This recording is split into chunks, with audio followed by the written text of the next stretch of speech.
Hi guys! Welcome to my vlog. This is Maddie Vergara, your sales executive here at Mitsubishi, Jose Abad Santos, Manila. For today's video guys, i-discuss natin ang Triton Athlete 2024 and ano ang pinagkaiba niya sa other Triton. So let's go!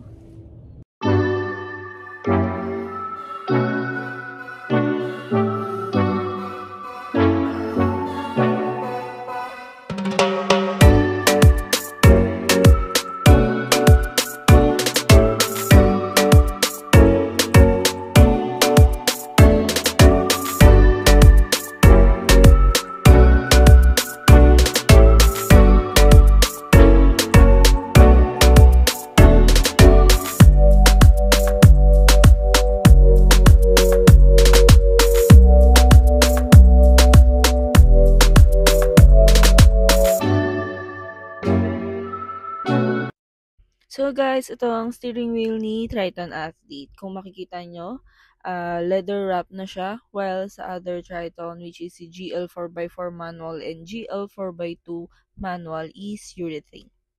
So kung makikita nyo guys, sa steering wheel, naka-mounted audio control, and of course, naka-cruise control na rin siya. So equipped na si Triton. So while the other Triton, which is si 4x4 GL and 4x2 GL manual, is hindi pa. And sa steering column adjustment guys, naka-tilt and telescopic na siya. And yun guys, si GL 4x4 and GL 4x2 is tilt lamang po. So meron tayo ditong 9-inch touchscreen screen display with wireless Apple CarPlay and Android Auto.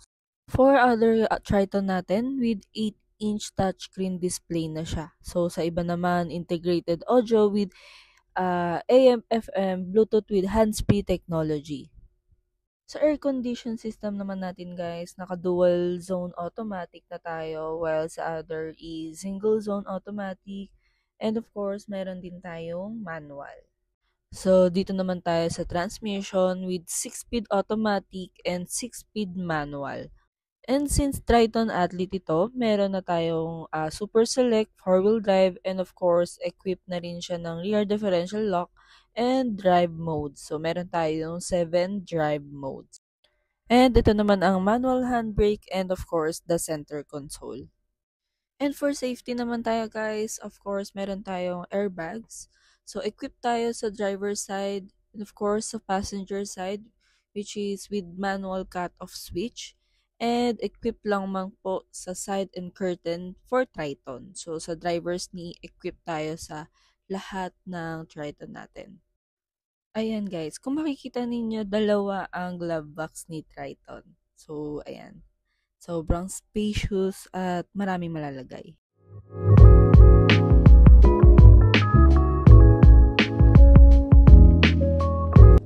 So, for Triton, meron tayong rear circulator, air conditioning.